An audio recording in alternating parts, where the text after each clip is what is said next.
নমস্কার। আসসালামু আলাইকুম। প্রিয় সহকর্মী বৃন্দ, আজকের ক্লাসে সবাইকে স্বাগত জানাচ্ছি।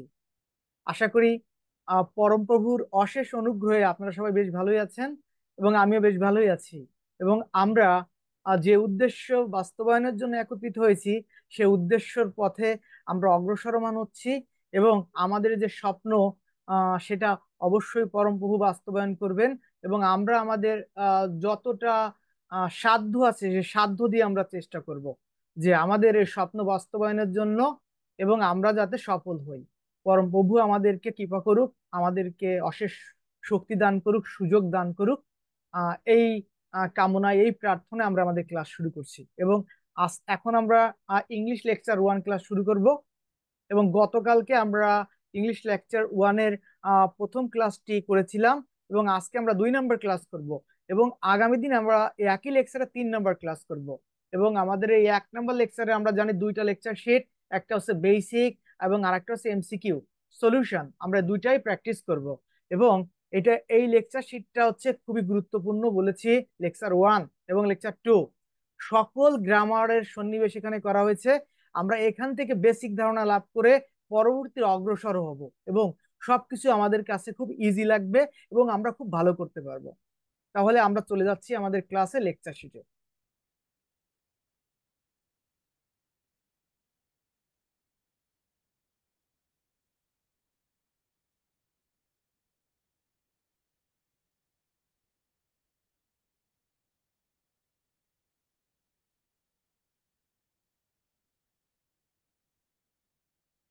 আমরা গতদিন পড়েছিলাম আমাদের এই লেকচারে যেগুলো আছে, এই বিষয়গুলো আমরা গতদিন পড়েছিলাম।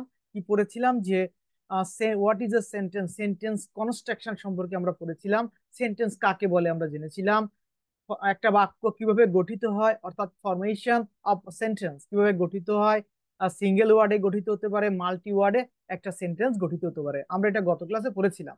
আর যারা গত ক্লাসটা করতে পারেন নাই তারা রেকর্ডিং আছে, রেকর্ডিং দেখে নিবেন। দেখবেন কত মজা, কত সুন্দর, কত ইজিলি বোঝা যাচ্ছে। তারপরে আমরা কি আছে দেখা যাচ্ছে একটু শিখেছিলাম যে sentence with verb, sentence without verb, অর্থাৎ ভার্ব ছাড়া বাক্য হতে পারে, ভার্ব দিয়েও বাক্য হতে পারে। এটা আমরা শিখেছিলাম। এবার আমরা শিখেছিলাম বাক্যে দুইটা অংশ থাকে, সাবজেক্ট অ্যান্ড প্রেডিকেট। সেই দুইটা আমরা সাবজেক্ট কাকে বলে, প্রেডিকেট কাকে বলে আমরা বিস্তারিত জেনেছিলাম। এরপর আমরা শিখেছিলাম সাবজেক্ট এবং প্রেডিকেটে আরো বিস্তারিত এক্সাম্পল সহ, ডেফিনেশন সহ।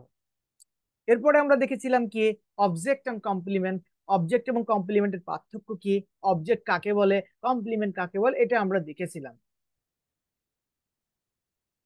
এরপরে আমরা পড়েছিলাম যে আরো ডিটেলস অবজেক্টের সংজ্ঞা কেমন, অবজেক্ট দেখতে কেমন, অবজেক্টের কাজ কি, অবজেক্ট কত প্রকার, ডাইরেক্ট অবজেক্ট, ইনডাইরেক্ট অবজেক্ট, এটা আমরা জেনেছিলাম। তারপর আমরা জেনেছিলাম কমপ্লিমেন্ট কাকে বলে, কমপ্লিমেন্ট কত প্রকার ও কি কি, কমপ্লিমেন্ট কিভাবে কাজ করে, বাক্যে কোথায় বসে, এগুলো জেনেছিলাম। কমপ্লিমেন্ট দুই প্রকার, সাবজেক্ট কমপ্লিমেন্ট এবং অবজেক্ট কমপ্লিমেন্ট আমরা জেনেছিলাম। আজ আমরা শুরু করতে যাচ্ছি কাইন্ডস অফ সেন্টেন্সেস থেকে। দেখেন, তাহলে আমাদের লেকচারে আমরা কি সুন্দরভাবে আমরা এগিয়ে যাচ্ছি। অর্থাৎ আমরা অনেক সময় দেখা যাচ্ছে কি আপনার যদি স্টেপ ঠিক না থাকে তাহলে একটা বিষয় আপনার কাছে খুব কঠিন লাগবে।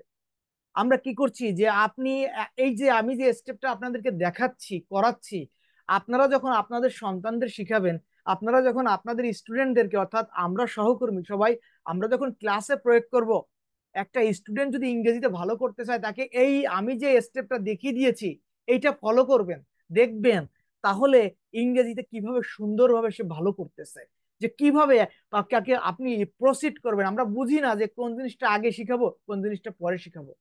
আমি যেভাবে সাজিয়ে দিয়েছি এটা সবার জন্য প্রযোজ্য, ইটস ইউনিভার্সাল। ভালো করতে চাইলে সবাই এই সিস্টেমটা ফলো করবেন, এই স্টেপ গুলো ফলো করবেন যে কোনটার পর কি শিখতে হবে। তাহলে আমরা প্রথমে শিখে আসলাম কি সেন্টেন্স কাকে বলে, সেন্টেন্সে কেমন কয়টা ওয়ার্ড থাকে, তারপরে কি সেন্টেন্সে কয়টি অংশ থাকে, সাবজেক্ট কাকে বলে, অবজেক্ট কাকে বলে, কমপ্লিমেন্ট কাকে বলে, আমরা শিখেছি প্রেডিকেট কাকে বলে। তাহলে আমরা এবার দেখবো, দেখেন আবার সেই সেন্টেন্স নিয়ে কাজ। এই যে সেন্টেন্স আমরা শিখেছি কতদিন, এই সেন্টেন্স কত প্রকারের হয় সেগুলো আমরা জানবো। সেন্টেন্সের স্ট্রাকচার কেমন, বাক্যটা দেখে বুঝবো এটা এই ধরনের সেন্টেন্স। আমার সকল কাজ সেন্টেন্সকে নিয়ে। আমি যদি সেন্টেন্সকে পোস্টমর্টেম করতে পারি, সেন্টেন্সকে বুঝতে পারি, তখন দেখবেন যে আমি সব পারবো। তাহলে সেন্টেন্স বোঝা খুবই গুরুত্বপূর্ণ। সেন্টেন্সকে আপনাকে পোস্টমর্টেম করতে হবে, প্রতিটা ওয়ার্ড ধরে ধরে কোনটার কাজ কি, কেন এটা এইভাবে বসলো, এগুলো আপনাকে বুঝতে হবে। তাহলে দেখবেন যে কত মজা লাগতেছে ইংরেজি পড়তে। তাহলে আমরা দেখি কি আছে, বলছে best on functions there are five types of sentences, there are five types of sentences। তাহলে আমরা দেখছি বেস্ট অন ফাংশনস, যে আমরা যদি ফাংশনের কথা বলি, কাজের কথা বলি, তাহলে এই অনুযায়ী বলা যাচ্ছে যে বাক্য হচ্ছে পাঁচ প্রকার: assertive, interrogative, imperative, objective and exclamatory. আমরা ছোটবেলা থেকে পড়ে এসেছি, আমরা জানি, কিন্তু আমাদের জানাটা আজকের সেই ছোটবেলার লেভেলে থাকবে না। আজ আমরা হায়ার লেভেলে শিখবো যে অ্যাসার্টিভ সেন্টেন্স কাকে বলে, ইন্টারোগেটিভ সেন্টেন্স কাকে বলে, ইম্পারেটিভ সেন্টেন্স কাকে বলে, অবজেক্টিভ সেন্টেন্স কাকে বলে, এক্সক্লেমেটরি সেন্টেন্স কাকে বলে, কিভাবে এই বাক্যগুলো গঠিত হয়, কিভাবে এই অ্যাসার্টিভ সেন্টেন্স দেখা যাচ্ছে যে একটা বাক্য আমরা জেনেছি যে মনে করেন যে এক্সক্লেমেটরি সেন্টেন্স, সেটা অ্যাসার্টিভ বা অ্যাসার্টিভ এক্সক্লেমেটরি আমরা দেখব, বিভিন্ন ডিফারেন্স গুলো আমরা দেখব। আরেকটা কি আছে স্ট্যাক, দেখেন আমরা জানলাম এটা হচ্ছে বেস্ট অন ফাংশনস, কাজ অনুযায়ী, কাজ অনুযায়ী বাক্য কয় প্রকার, পাঁচ প্রকার। এবার আমরা দেখবো যে বেস্ট অন স্ট্রাকচারস, কাঠামো অর্থাৎ গঠন কাঠামো অনুযায়ী বাক্য কত, sentences are of four types: simple, complex, compound and compound complex. দেখেন আমরা সবাই জানি বা অধিকাংশ মানুষ আমরা বিশ্বাস করি বাক্য তিন প্রকার: সিম্পল, কমপ্লেক্স, কম্পাউন্ড। কিন্তু আজকে আমরা আর একটা বিষয় নিয়ে আলোচনা করছি, সেটা হচ্ছে কম্পাউন্ড কমপ্লেক্স।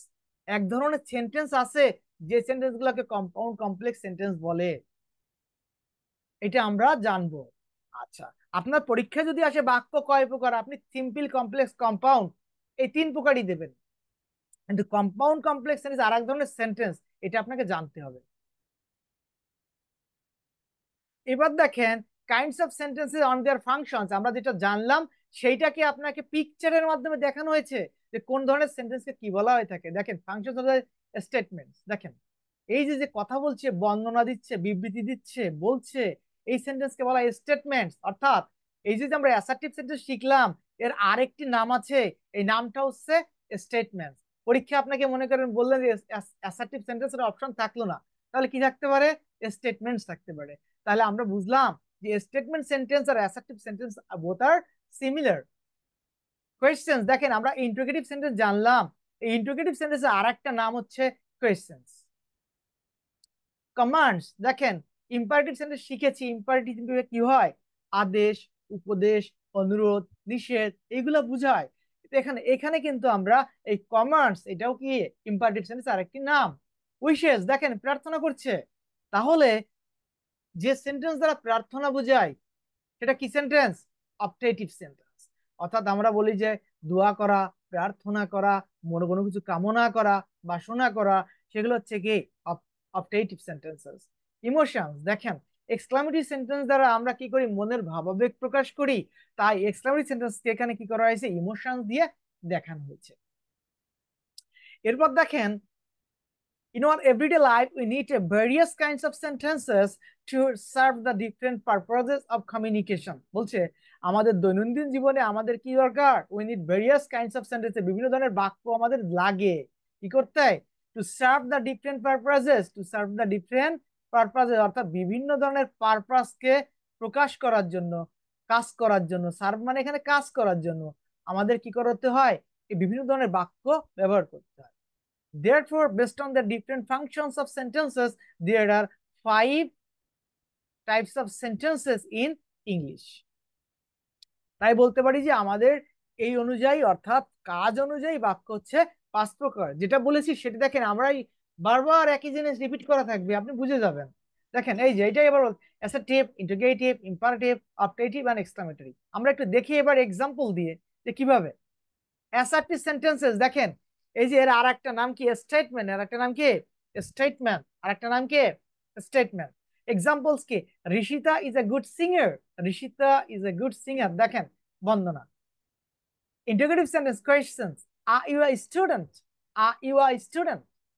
ইম্পারেটিভ সেন্টেন্স দেখেন command, request, proposal, encouragement, please open the door. দেখেন ইম্পারেটিভ সেন্টেন্স যে প্রপোজালকে নির্দেশ করে, এনকারেজমেন্টকে নির্দেশ করে, এটা কিন্তু আপনাদের জানতে হবে যে প্রপোজাল, চলো আমরা বেড়াতে যাই, চলো আমরা হাঁটতে যাই, let us go for a walk, চলো আমরা হাঁটতে যাই, একটা প্রপোজাল, একটা কি, এটা প্রপোজাল। তাহলে দেখেন প্রপোজাল, এনকারেজমেন্ট, এগুলো ইম্পারেটিভ সেন্টেন্স হয়।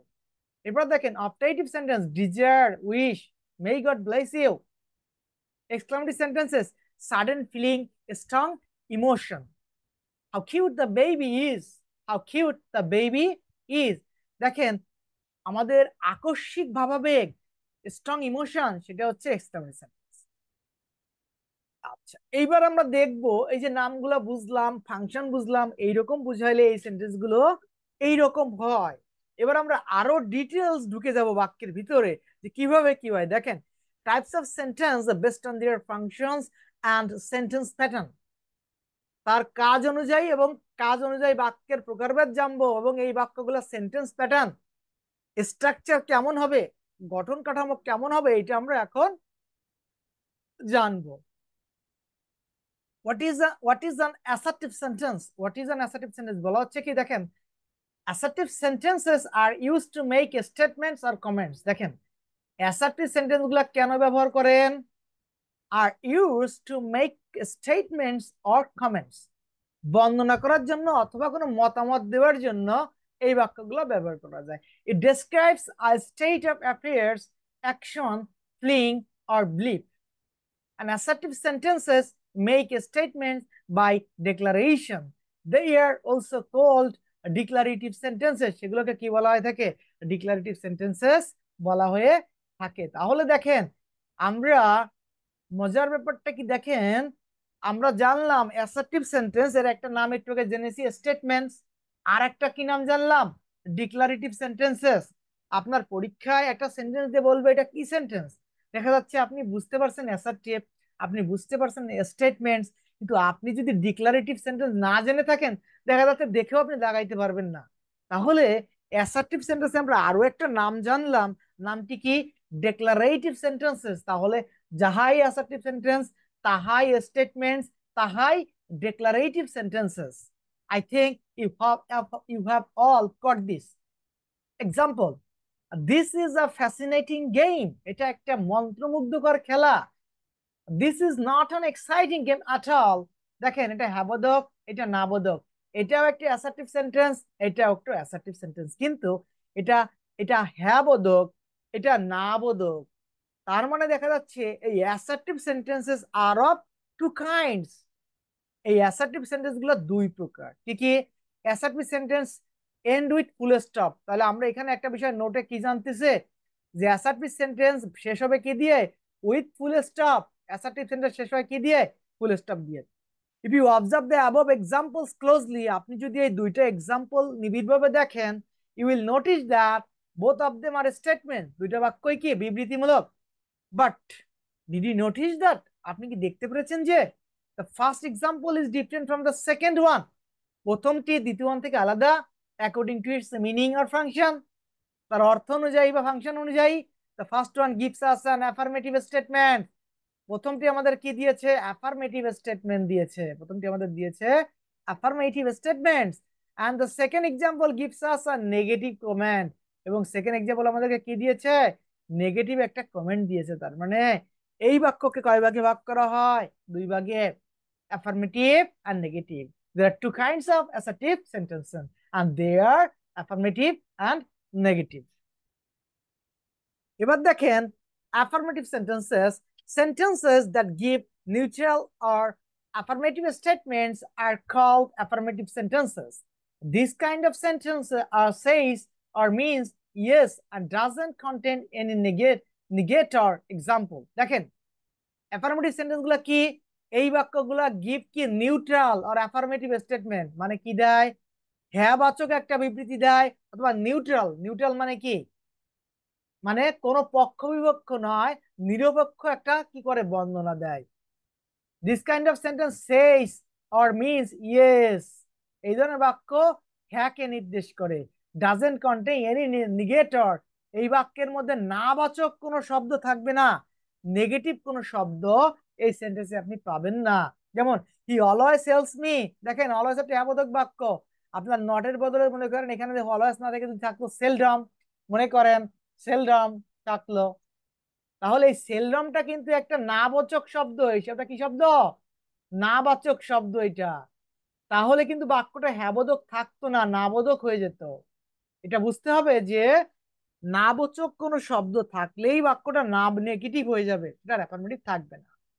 I am eager to play cricket, দেখেন আমি আগ্রহী ক্রিকেট খেলতে, দেখেন এটা অ্যাফার্মেটিভ বাক্য।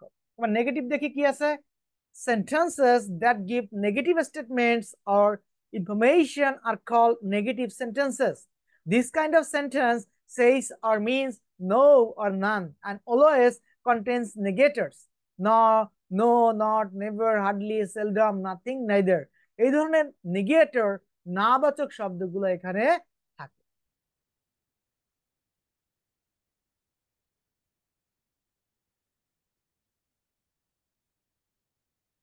আচ্ছা, তো কেউ যদি কোনো কোয়েশ্চেন করতে চান আপাতত কমেন্ট করবেন, আর তারপরে আমাদের সময় দিব, তখন আনসার করতে পারবেন। আর আপাতত আপনি কি দিতে পারবেন? কমেন্ট করতে পারবেন। ঠিক আছে, কমেন্ট করে জানাবেন যদি কোনটা আপনি না পারেন। এবার দেখেন, let's look at some examples of affirmative and negative sentences to make the idea clear. আমরা এখন এক্সাম্পলের মাধ্যমে আমরা এই বিষয়টাকে আরো ক্লিয়ার করে দিব। অ্যাসার্টিভ সেন্টেন্স বা ডিক্লারেশন বা স্টেটমেন্টস এক্সাম্পল। আচ্ছা, affirmative sentence gives neutral or affirmative statement, যেমন Rohan is a good player, the cup is too sweet, she is beautiful, is a brilliant student. আমি এগুলো একটু জোরে তাড়াতাড়ি পড়ছি, কারণ হচ্ছে আপনাদের এগুলো বুঝিয়েছি, আপনারা বুঝতে পারবেন। ঠিক আছে, না পড়িয়ে দিলেও হতো এইগুলো, তাও একটু দেখিয়ে দিচ্ছি। Negative sentences gives negative statements, negative বাক্যগুলো আপনাকে কি করবে? নেগেটিভ স্টেটমেন্টস দিবে। Rohan is not a good player, the coffee is not that sweet, দেখেন নট আছে, দেখেন সবগুলাই। আচ্ছা, এইবার দেখেন what is an integrative sentence or question. তাহলে আমরা অ্যাসার্টিভ বাক্য দেখলাম, now we are jumping to integrative sentence or question. Sentences that are usually used to ask question, তাহলে বাক্য যেগুলো প্রশ্ন করতে ব্যবহৃত হয় আর কল্ড ইন্টিগ্রেটিভ সেন্টেন্সেস, সেগুলোকে ইন্টিগ্রেটিভ বাক্য বলা হয়ে থাকে। ইন্টিগ্রেটিভ সেন্টেন্সেস আর ও are are always followed by a question mark, সবসময় কি হয়?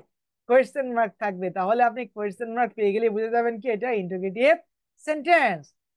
আর নোট অফ ইন্টারোগেশন, যার আর একটা নাম কি বলা হয় থাকে? Note of interrogation.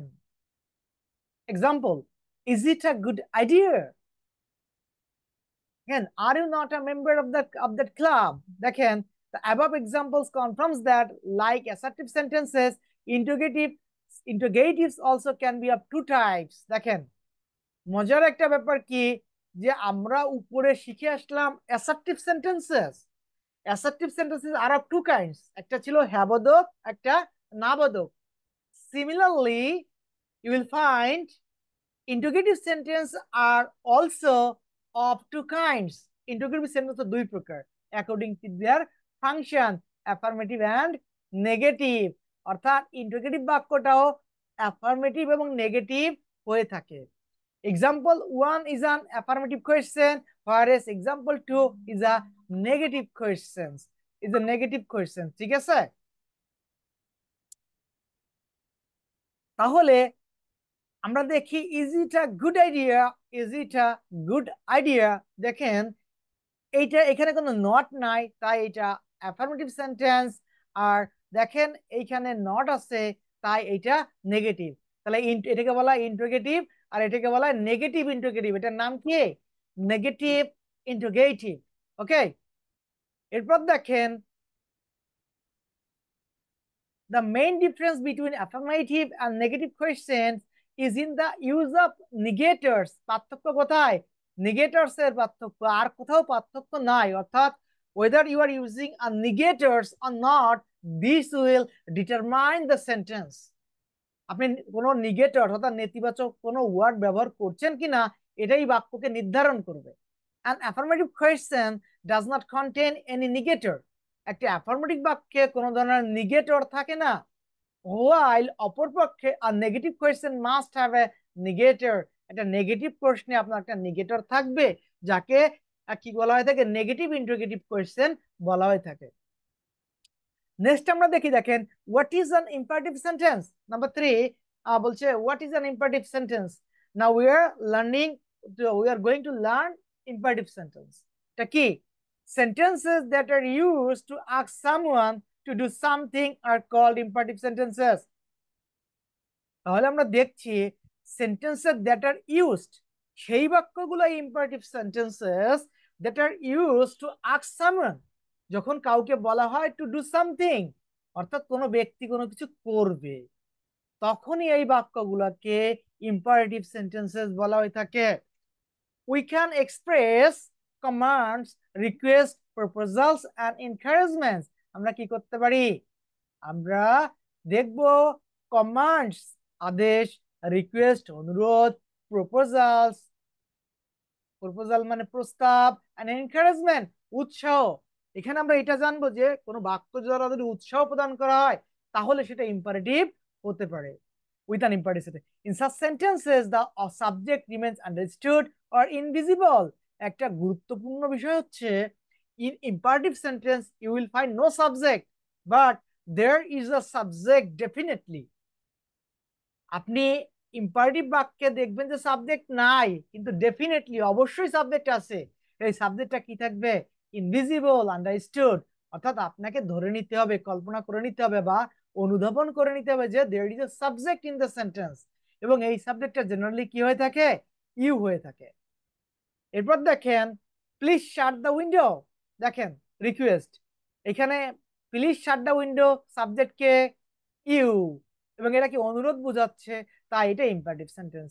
Seat down right here, এখানে বসো, মনে করেন কমান্ড, আমরা আমার স্টুডেন্টকে বললাম, তাহলে এটা কি একটা imperative sentence. Come on kick the ball, দেখেন come on kick the ball, দেখেন মানে কাম অন মানে কি চেষ্টা করো, ট্রাই, তুমি পারবে, কিক দ্য বল। দেখেন এখানে উৎসাহ প্রদান করা হচ্ছে, you are giving encouragement to someone, আপনি কাউকে উৎসাহ প্রদান করছেন। এই ধরনের বাক্যগুলা কি হয়ে থাকে? ইম্পারেটিভ হয়ে থাকে। দেখেন খেয়াল করেন ভালো করে, মজার ব্যাপার, এই যে যে চিহ্নটা দেখছেন, এই চিহ্নটা কি? Note of exclamation. অর্থাৎ নোট অফ এক্সক্লামেশন থাকলে আমরা ধরে নেই, আমরা ভেবে নেই বাক্যটা exclamatory sentence, but there is a difference, it's an exceptional sentences. এই সেন্টেন্স পরীক্ষায় আসে যে এক্সক্লামেটরি সেন্টেন্স আছে, তাহলে আপনি কিভাবে বুঝবেন? ইম্পারেটিভ সেন্টেন্স ভার্ব দিয়ে শুরু হয়, দেখেন ভার্ব দিয়ে শুরু হয়েছে, উৎসাহ প্রদান করছে, বাক্যের শেষে নোট অফ এক্সক্লামেশন কখন থাকবে? উৎসাহমূলক বাক্যে নোট অফ এক্সক্লামেশন থাকবে। এটা আপনাকে ধরে দেবে, তাহলে এনকারেজমেন্ট বোঝালেও বাক্য কি হয়? ইম্পারেটিভ সেন্টেন্স হয়, এটা আপনাকে জানতে হবে। Remember, an imperative sentence usually ends with a full stop or period। তাহলে আমরা দেখছি যে ইম্পারেটিভ সেন্টেন্স কি দিয়ে শেষ হয়? ফুল স্টপ দিয়ে শেষ হয়। আর ফুল স্টপের আর একটা নাম কি? পিরিয়ড, মানে বিরতি। But it often ends with an exclamation mark when it express encouragement। দেখেন কিন্তু এটা কি হইতে পারে? But it often ends with note of exclamation, অর্থাৎ আশ্চর্যবোধক চিহ্ন দ্বারা এটা শেষ হতে পারে। when it expresses encouragement, যখন এটা উৎসাহকে নির্দেশ করে, উৎসাহ প্রদান করে। এবার আমরা দেখি, দেখেন what is an optative sentence. Optative sentences are used to express formal desire or wish. Optative বাক্যগুলো ব্যবহার করা কি জন্য? টু এক্সপ্রেস ফর্মাল ডিজায়ার, যে ফর্মাল কোনো আকাঙ্ক্ষা প্রকাশে, or wish. This kind of sentence usually begins with the word. এই ধরনের বাক্য সাধারণত শুরু হয় কি দিয়ে? মে দিয়ে। আমরা তাহলে দেখছি অপটেটিভ সেন্টেন্স সাধারণত কি দিয়ে শুরু হয়? মে দিয়ে।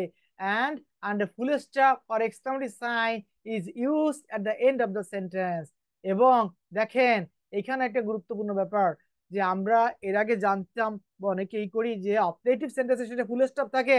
তো আজকে আমরা জানবো অপটেটিভ সেন্টেন্সের শেষেও নোট অফ এক্সক্লামেশন থাকতে পারে। যে একটু আগে জানলাম যে ইম্পারেটিভ সেন্টেন্সের শেষেও নোট অফ এক্সক্লামেশন থাকতে পারে, এখন জানলাম যে অপটেটিভ সেন্টেন্সেও নোট অফ এক্সক্লামেশন থাকতে পারে। তাহলে বাক্য কি বলে? Optative sentences are use to express formal desire. Optative sentence কেন ব্যবহৃত হয়? To express formal desire.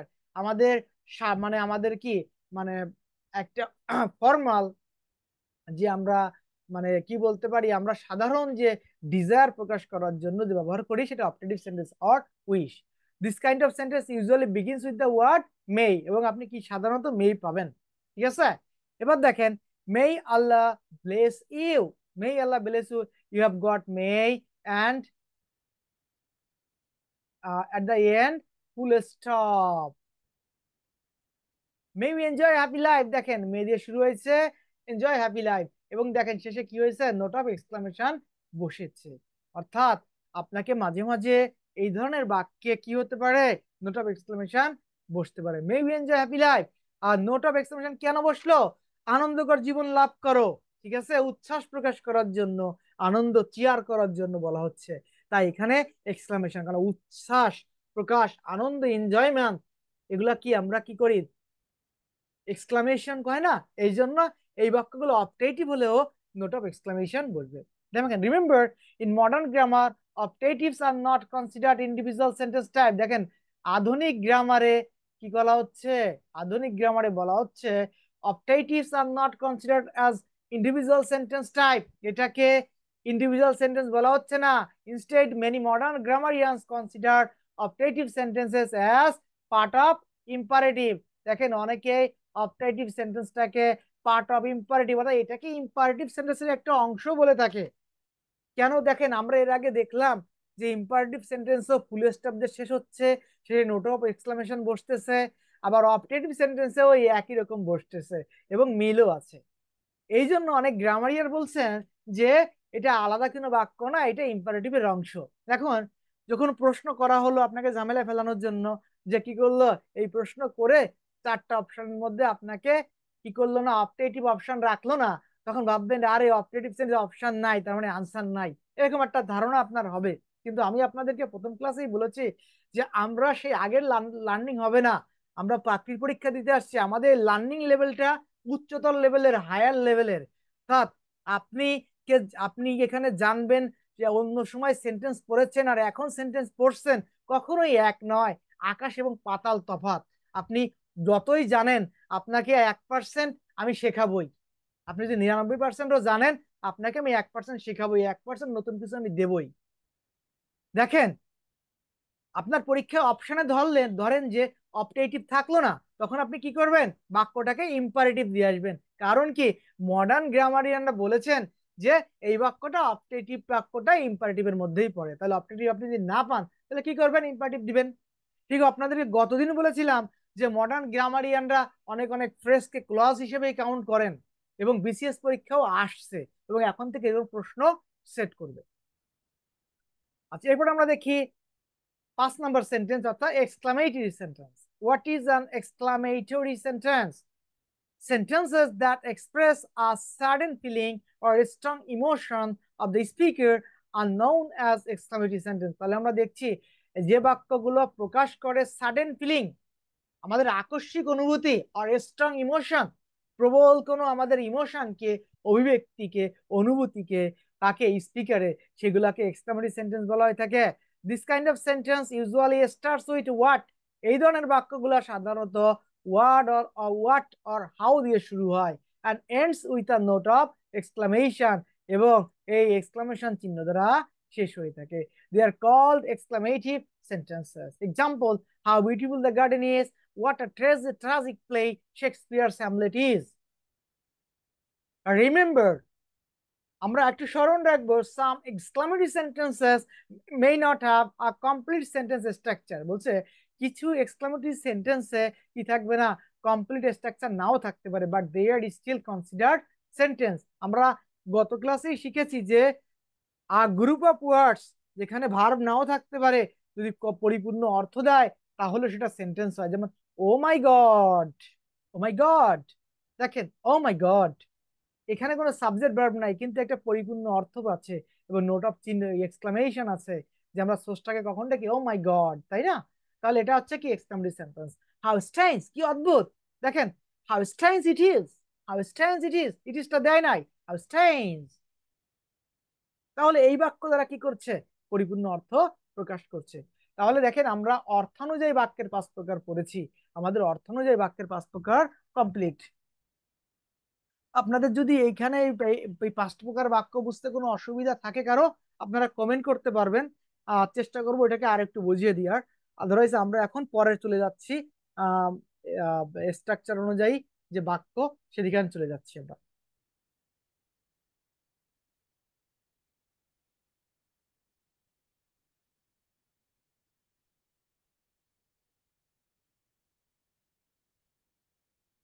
আমরা দেখি, দেখেন এবার types of sentences based on their structures. এবার আমরা দেখবো যে গঠন কাঠামো অনুযায়ী বাক্য কয় প্রকার।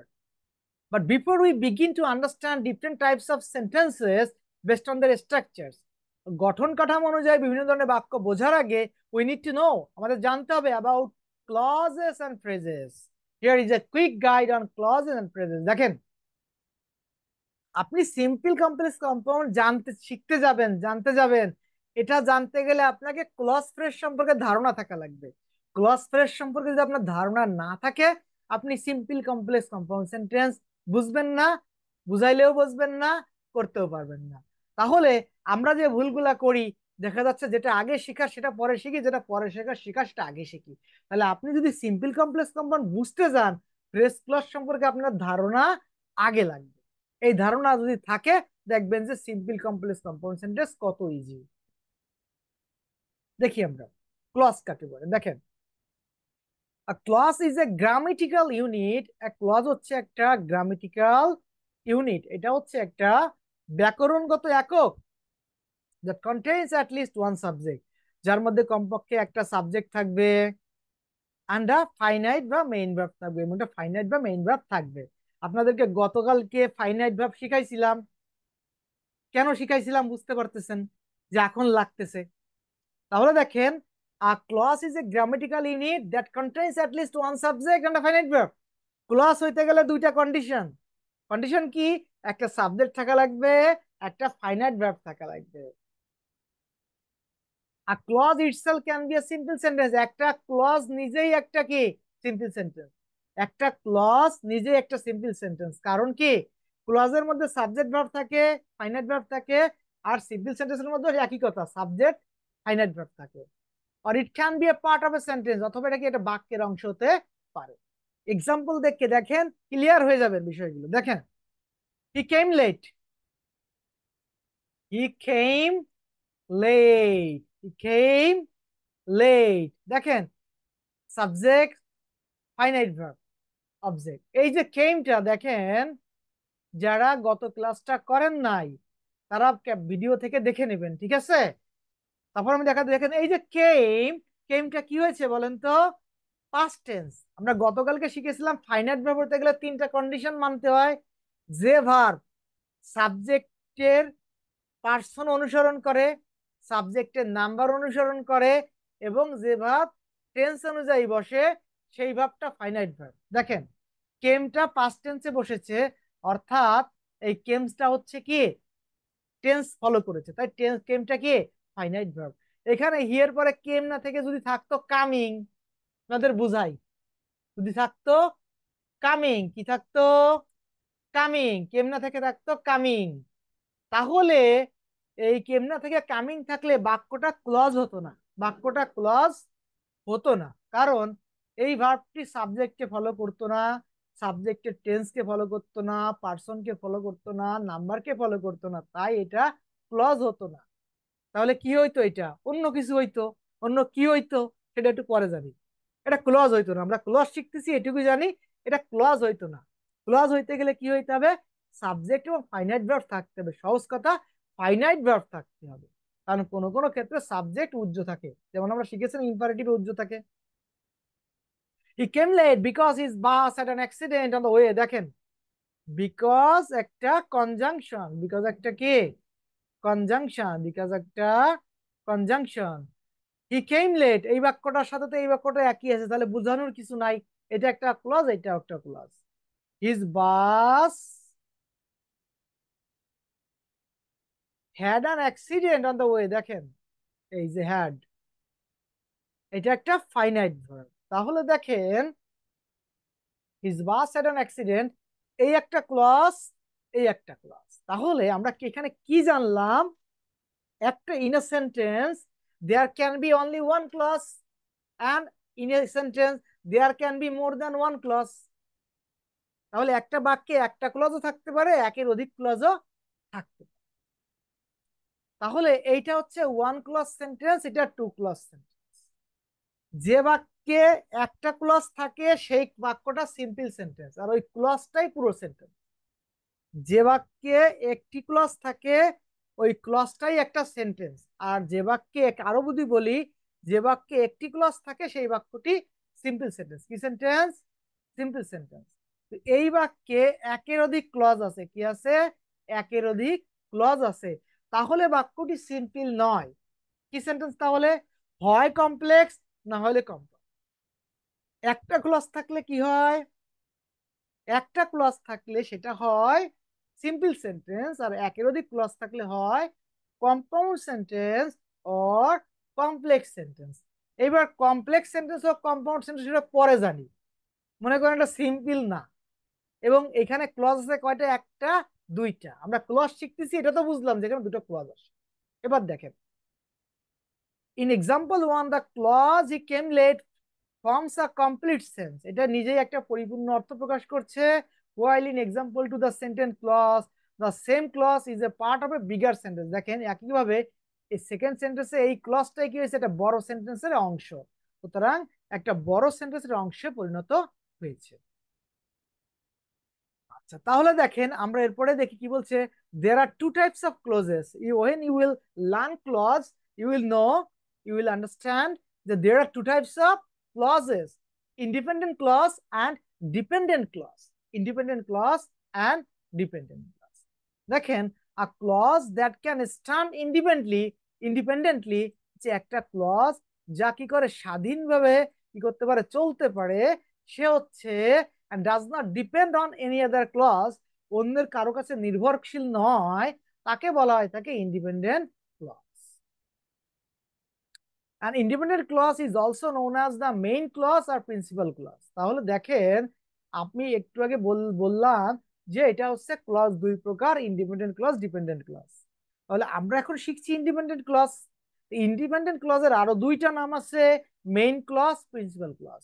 আপনার পরীক্ষায় অপশন থাকবে এই তিনটা নামের যে কোনো একটা। অর্থাৎ আপনি যদি একটা নাম জানেন তাহলে আপনার হবে না, আপনাকে আপনার জানায় ঘাটতি থেকে যাবে।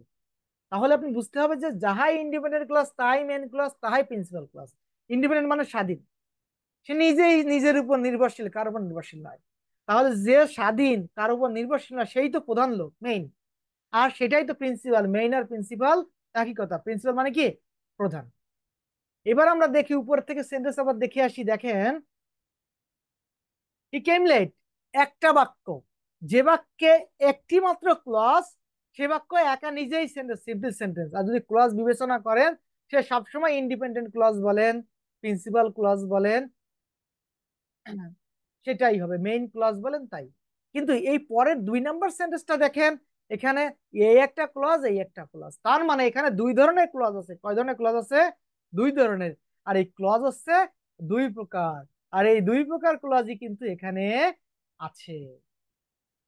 তাহলে এইখানে বললাম একটা ইন্ডিপেন্ডেন্ট ক্লজ আর একটা ডিপেন্ডেন্ট ক্লজ, দুই ধরনের ক্লজ। তাহলে আমি বুঝবো কি করে কোনটা ইন্ডিপেন্ডেন্ট ক্লজ কোনটা ডিপেন্ডেন্ট ক্লজ? খুবই ইজি। দেখেন, এই ক্লজের আগে একটা কনজাংশন আছে, বিকজ, আর এই ক্লজের আগে কোনো কনজাংশন নাই। আপনি দেখবেন যখন একাধিক ক্লজ থাকবে একটা বাক্যে, একাধিক ক্লজ থাকবে, একটা হবে ইন্ডিপেন্ডেন্ট ক্লজ। ইন্ডিপেন্ডেন্ট ক্লজ কয়টা হবে? একটা। কয়টা? একটা। আর যতগুলো ক্লজ থাকবে সবগুলো ডিপেন্ডেন্ট ক্লজ। সবগুলো কি ক্লজ? ডিপেন্ডেন্ট। একটা ক্লজ থাকলে ক্লজটি ইন্ডিপেন্ডেন্ট, আর একাধিক ক্লজ থাকলে একটি ক্লজ ইন্ডিপেন্ডেন্ট, বাকি সবগুলো ডিপেন্ডেন্ট ক্লজ। তাহলে এই দেখেন, বিকজ আমরা মনে রাখবো ইজিলি, যে ক্লজের পূর্বে কনজাংশন থাকবে সে হচ্ছে ইজিলি মনে রাখবো সেটা ডিপেন্ডেন্ট ক্লজ। যে ক্লজের পূর্বে কনজাংশন থাকবে সেটা ডিপেন্ডেন্ট ক্লজ, আর বাকি যে ক্লজটির উপরে কোনো কনজাংশন নাই সেটা কি? প্রিন্সিপাল ক্লজ বা ইন্ডিপেন্ডেন্ট ক্লজ।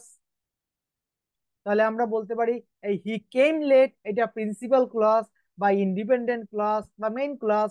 আর এই যে his bus had an accident on the way, এটা সাবঅর্ডিনেট ক্লজ বা ডিপেন্ডেন্ট ক্লজ, এটা আমরা বলতে পারি। দেখেন কারণ কি, এর আগে বিকজ আছে।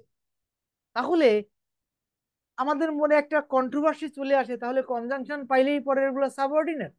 না, কিছু কনজাংশন আছে আমাদের মনে রাখতে হবে, ফ্যান ভয়েসের মাধ্যমে আমরা মনে রাখতে পারি। আর সেটা আমরা পরে শিখবো, আমাদের পরে ওটা আলোচনা আছে, তখন আপনাদের নর্মাল আমি বলি and, but, or, and, but, or, এই তিনটা কনজাংশন। এবং এর কিছু সিমিলার কনজাংশন আছে, যেমন অ্যান্ড এর মতো কাজ করে, as well as, not only but also, both dot dot and.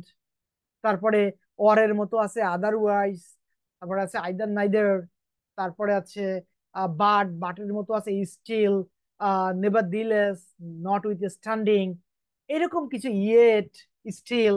হ্যাঁ, এরকম কিছু কনজাংশন আছে যেগুলো হচ্ছে কোঅর্ডিনেটিং কনজাংশন। কি conjunction?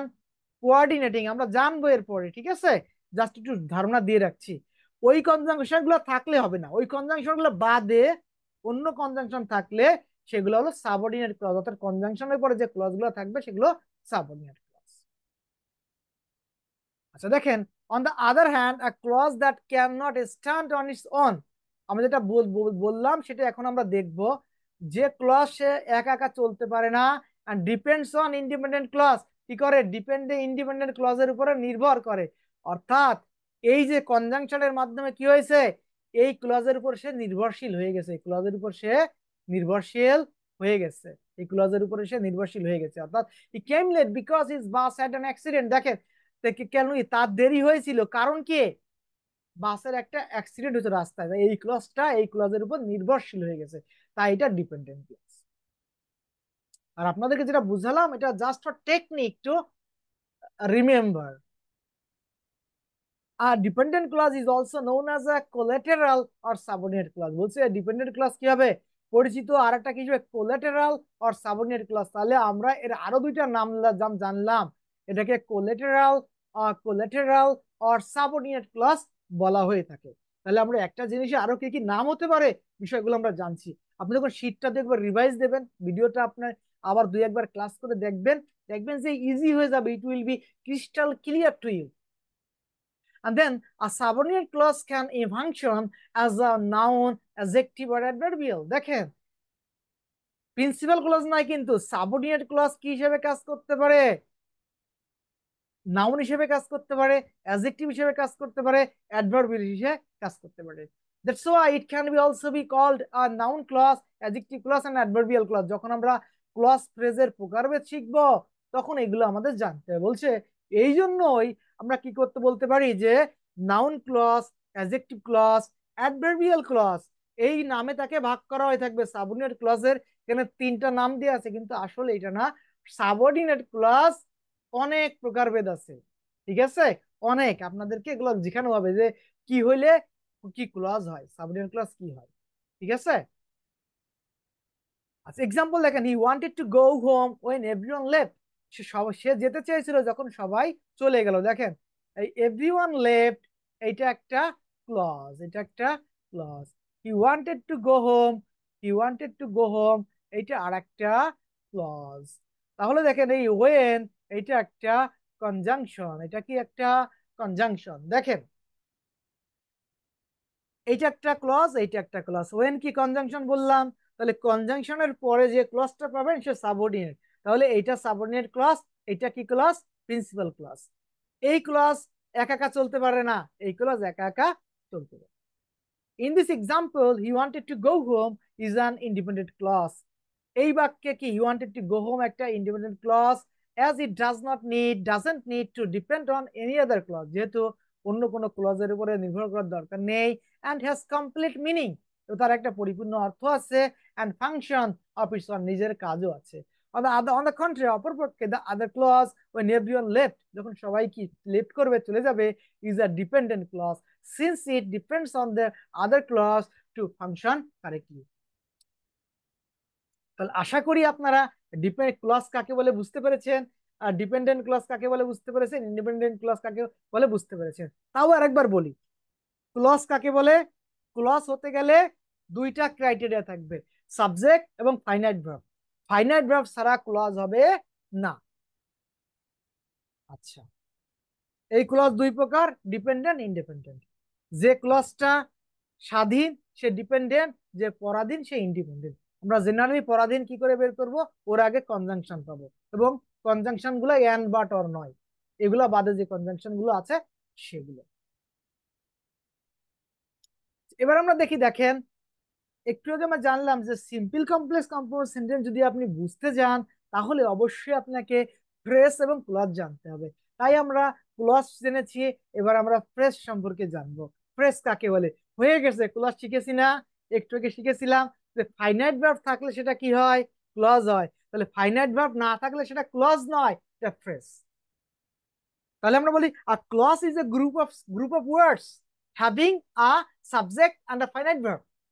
A clause is a group of words having a subject and a finite verb. Clause হচ্ছে তাই যাতে একগুচ্ছ শব্দ যেখানে একটা সাবজেক্ট থাকবে, একটা ফাইনাইট ভার্ব থাকবে। তাহলে ফ্রেজটা কি? A phrase is a group of words but not having a not but have a subject, but যদি আমরা বাট না বলি, যে having a subject but no finite verb, কোনো ফাইনাইট ভার্ব থাকবে না। তাহলে আ phrase is a group of words having a subject without a finite verb. A phrase হচ্ছে একটা শব্দগুচ্ছ যেখানে সাবজেক্ট থাকতে পারবে, সাবজেক্ট নাও থাকতে পারবে, কোনো অসুবিধা নাই, কিন্তু ফাইনাইট ভার্ব থাকতে পারবে না। ঠিক আছে? তাহলে বেসিক পার্থক্য কোথায়? ক্লজে ফাইনাইট ভার্ব থাকবে, ফ্রেজে ফাইনাইট ভার্ব থাকবে না। কেন গতকালকে ফাইনাইট ভার্ব এত পড়াইলাম? বুঝতে পারছেন সবাই? আচ্ছা দেখেন, phrases and clauses are the most important elements of English grammar. Phrase and clause cover everything a sentence has. ইংরেজির সবচেয়ে গুরুত্বপূর্ণ এলিমেন্টস ফ্রেজ এবং ক্লজ, এবং সব বাক্যের সবকিছু ফ্রেজ এবং ক্লজ কভার করে। Clauses are the centre of sentence. Clause হচ্ছে বাক্যের centre. and phrases strengthen the sentences, and phrase কি করে? বাক্যকে আরো শক্তিশালী করে, বেগবান করে, to become meaningful, অর্থপূর্ণ করার জন্য। If the clauses are the pillars of building, the clause হয় বাক্যের pillar, the phrases are the bricks, phrase গুলো হচ্ছে ইট। phrase গুলো কি? ইট। A phrase usually is always present within a clause. A phrase usually is always present within a clause. একটা ক্লজের মধ্যে phrase থাকতেই পারে, but a phrase cannot have a phrase cannot have a clause in it, মানে একটা ক্লজের মধ্যে phrase থাকতে পারে কিন্তু ফ্রেজের মধ্যে ক্লজ থাকতে পারবে না। কি একটা মজার ব্যাপার না? ক্লজ মানে কি? তার মধ্যে ফাইনাইট ভার্ব থাকতে পারবে, তার মধ্যে ফাইনাইট ভার্ব থাকাই লাগবে, আর সবাই থাকতে পারবে, কোনো অসুবিধা নাই। কিন্তু যেটা ক্লজ নয় ফ্রেজ, তার মধ্যে ফাইনাইট ভার্ব নাই, তার ফাইনাইট ভার্বের মধ্যে ফ্রেজ আসার তো কোনো প্রশ্নই আসবে, মানে ফ্রেজের মধ্যে তো ক্লজ আসার কোনো প্রশ্নই আসে না। কারণ কি? ক্লজ হতে গেলে ফাইনাইট ভার্ব লাগবে, তাহলে ক্লজ তো ফ্রেজের মধ্যে আসতে পারে না। তাহলে আমরা বলতে পারি ক্লজ হচ্ছে একটা বড় পরিসর, ফ্রেজ হচ্ছে একটা ছোট পরিসর। একটা ক্লজের মধ্যে একাধিক ফ্রেজ থাকতে পারে। যেমন মনে করেন দা ম্যান, দুইটা শব্দ, ম্যান একটা part of speech, the man দুইটা শব্দ, দুইটা শব্দ মিলে এটা একটা কি হয়ে যায়? ফ্রেজ হয়ে যায়। তাহলে একটা একটা ক্লজের মধ্যে একাধিক ফ্রেজ থাকতে পারে। দেখেন, the basic difference between a clause and a phrase is that a clause must have a finite verb and a phrase must not. যেটা বারবার বলেছি, basic difference lies in the finite verb, whether it contains or not. finite verb আছে কিনা নাই সেখানেই হচ্ছে main difference. finite verb পেয়ে যান সেটা ক্লজ, finite verb যদি না থাকে তাহলে সেটা phrase. A phrase, therefore, is a group of words which has no finite verb in it and acts to complete the sentence for making it meaningful. A phrase is a small group of words that form a meaningful unit within a clause. Oxford Dictionary. ঠিক আছে? এবার দেখেন, উপরে আমরা বলেছিলাম যে ক্লজের বিভিন্ন প্রকারভেদ হয়ে থাকে। Similarly there are different types of phrases, নামগুলো দেওয়া আছে, আমরা খালি এগুলো জেনে রাখবো যে এরকম ক্লজ হয়, এরকম নাম হয়, এরকম ফ্রেজ হয়।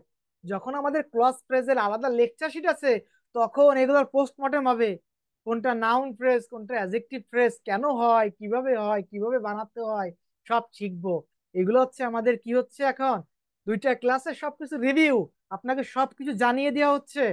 সুতরাং যে একবারে শিখলাম ক্লজ কি হয়, নাউন ক্লজ হয়, অ্যাডজেক্টিভ ক্লজ হয়, অ্যাডভার্বিয়াল ক্লজ হয়, এবং সেগুলো কি হয়, কোনগুলার হয়, সাবঅর্ডিনেট ক্লজের হয়, প্রিন্সিপাল ক্লজের কিন্তু হয় না। ঠিক আছে। এবার ফ্রেজ কত ধরনের ফ্রেজ হতে পারে দেখেন, noun phrase, adjective phrase, adverbial phrase, prepositional phrase, conjunctional phrase, interjectional phrase, absolute phrase, appositive phrase, participle phrase, জিরান phrase, infinitive phrase. কোন ফ্রেজ কখন হয় আমরা পরবর্তীতে এগুলা শিখবো। তারপর আমাদের এখানেও আছে, আমরা আসলে এগুলো আপনারা পড়লেই বুঝবেন, তারপর একটু দেখিয়ে দিচ্ছি। আরেকটা বিষয় বলে রাখি, উপরে আমরা শিখলাম ক্লজ দুই প্রকার, প্রিন্সিপাল ক্লজ, সাবঅর্ডিনেট ক্লজ। আর আর একটা ক্লজ আছে সেটাকে বলে coordinate clause, and but or, আগেই বলেছি একটু আগে। অর্থাৎ যখন দুই বা ততোধিক ক্লজ এন্ড বাট অর বা তার সমজাতীয় কনজাংশন দ্বারা যুক্ত করা হয়, তখন ক্লজ গুলো হচ্ছে কি ক্লজ, ইন্ডিপেন্ডেন্ট ক্লজ। কি ক্লজ, সবগুলাই ইন্ডিপেন্ডেন্ট। এবং যেহেতু ওই কনজাংশন গুলোকে কোঅর্ডিনেটিং কনজাংশন বলে, তাই তার একটা নাম হচ্ছে কোঅর্ডিনেটিং ক্লজ।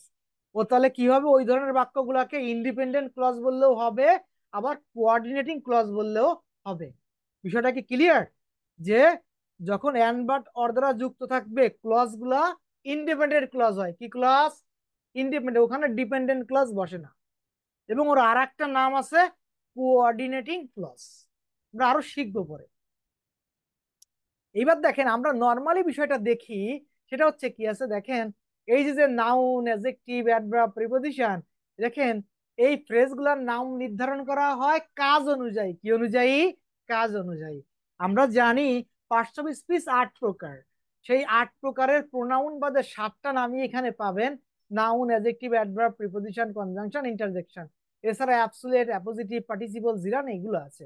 যখন কোনো ফ্রেজ অর্থাৎ গ্রুপ অফ ওয়ার্ডস নাউনের কাজ করে তখন সে নাউন ফ্রেজ, অ্যাডজেক্টিভের কাজ করে তখন সে অ্যাডজেক্টিভ ফ্রেজ, অ্যাডভার্বের কাজ করে তখন সে অ্যাডভার্ব ফ্রেজ, প্রিপজিশনের কাজ করে তখন সে প্রিপজিশনের ফ্রেজ, কনজাংশনের কাজ করে তখন সে কনজাংশনাল ফ্রেজ, যখন ইন্টারজেকশনের কাজ করে তখন সে ইন্টারজেকশনাল ফ্রেজ। এবং ওই নমিনেটিভ অ্যাবসোলিউট আছে, আমরা যখন অ্যাডজেক্টিভ পড়াবো ওগুলো জানবেন, জেনে রাখেন নামগুলো।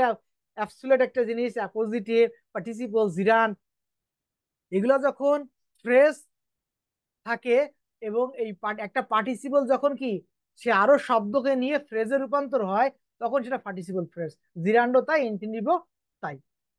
এগুলো জেনে রাখবেন, আমরা দেখবো। দেখেন এক্সাম্পল গুলো আপনারা পড়ে রাখবেন, ঠিক আছে। আমরা এর পরবর্তীতে যখন হচ্ছে আমরা ডিটেলস পড়বো, তখন আমরা বুঝতে পারবো আরো ভালো। আর যারা আহ, আগে থেকেই জানতে চান, আরো বেশি শিখতে চান, তারা এইগুলা ডিটেলস পড়ে রাখবেন, শীট থেকে এগুলা ডিটেলস পড়ে ফেলবেন, যে নাউন ফ্রেজ, তাহলে আপনার জন্য আরো ভালো। আর যারা একটু কম পারেন, তারাই নাউন নামগুলা জেনে রাখেন, যাতে পরবর্তীতে বুঝালে, অন্য লেকচার শিটে যখন বোঝাবো আপনারা বুঝতে পারেন। এবার দেখেন,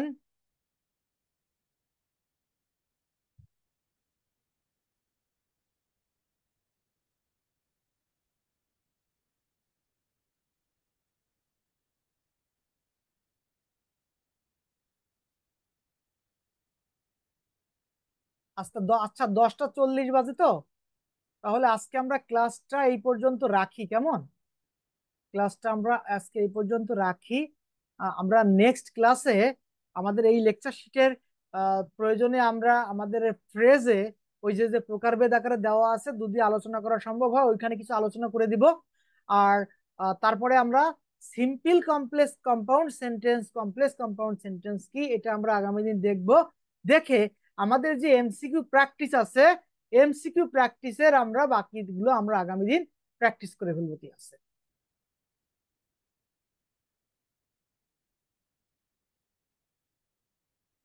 এখন যদি আপনাদের আর কোনো প্রশ্ন কারো থাকে তাহলে প্রশ্ন করতে পারেন। আর যদি কোনো প্রশ্ন থাকে, এটা বুঝিনি বা এগুলা যে কোনো ব্যাপার আপনারা প্রশ্ন করতে পারেন। স্যার আসসালামু আলাইকুম স্যার। ওয়ালাইকুম আসসালাম, ম্যাডাম কেমন আছেন? এই তো আছি ভালো স্যার। স্যার ইংলিশ লিটারেচার বিষয়ে যদি ক্লাস নিতেন তাহলে ভালো হতো, এগুলো তো আমরা আগেই করেছিলাম স্যার। হ্যাঁ হ্যাঁ, শোনেন। লিটারেচারটা সুন্দর করে বুঝাই দিলে মনে হবে আমার যে ভালোই আচ্ছা, আপনারা পারতেছি। যদি ইংলিশ লিটারেচারের ক্লাস আগে করতে চান, তাহলে আমি আগে নেব, ঠিক আছে? ইংলিশ লিটারেচার পড়াতে তো আরো ভালো লাগে আমার, ঠিক আছে? আপনারা যদি জি আগে স্যার, ওই করতে জন্য চান। বলি আচ্ছা, তাহলে আমরা। আমাদের এই যে এই দিলাম না, একের তো আমাদের তিনটা ক্লাস হয়ে গেলে, দুইয়ের আমি চাচ্ছিলাম দুইটাও নিলে নেওয়া যায়। আচ্ছা, যদি আপনারা ইংলিশ লিটারেচার ক্লাস করতে চান, তাহলে আমি এরপরে যখন শিডিউল দেব, সেখানে ইংলিশ লিটারেচারের স্যার ক্লাস আমি শোনা দিয়ে দেবো, যাচ্ছে ঠিক না। আছে? শুনতে পাচ্ছেন না ম্যাডাম?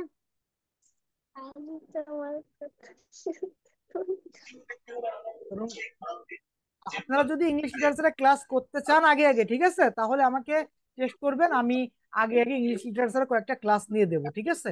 ইংলিশ লিটারেচারের ক্লাস আপনাদের খুব ভালো লাগবে, আমি তো লিটারেচার পড়াতে খুব ভালো লাগে, ঠিক আছে? খুব মজা লাগবে। জি স্যার, স্যার থ্যাংক ইউ। ঠিক আছে, আর যদি কারো কোনো কিছু আরো কোনো প্রশ্ন থাকে, কোনো কিছু বলার থাকে, বলতে পারেন। নাহলে আমরা এখানে ক্লাস শেষ করছি। আর আগামীকালকে আপনাদের পরীক্ষা আছে, আপনারা সবাই জানেন যে পরীক্ষা আসসালামু আলাইকুম স্যার। 3 এবং 4-এর উপরে। মেবি 3, 4, 5 নাকি নাকি 3, 4? Hello sir.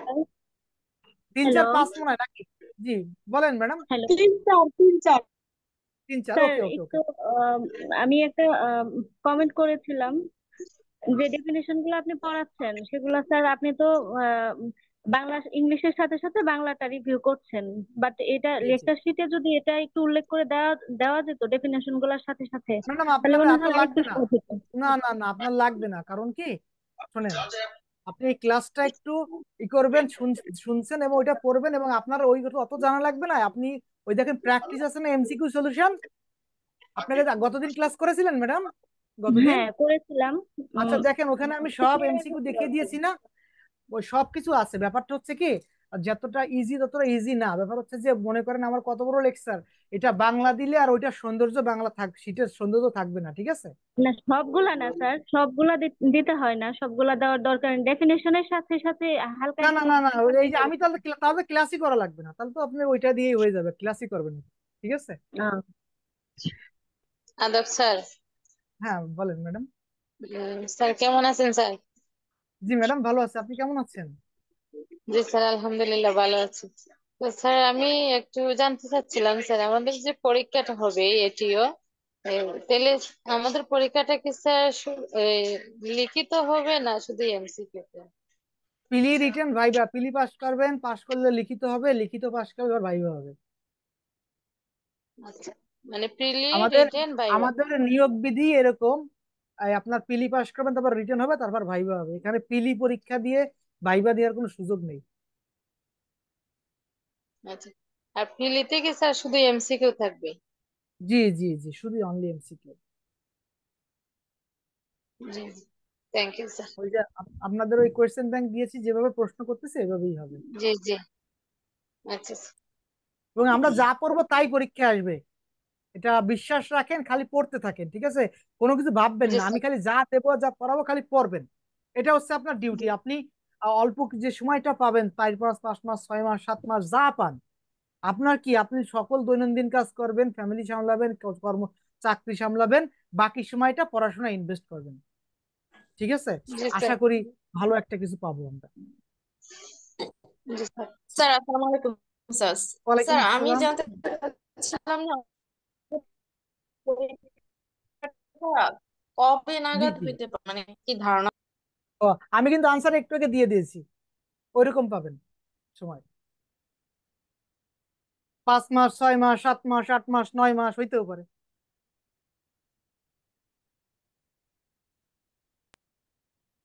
আচ্ছা আচ্ছা, ঠিক আছে। ওকে, ধন্যবাদ সবাইকে, শুভরাত্রি, সবাই ভালো থাকবেন।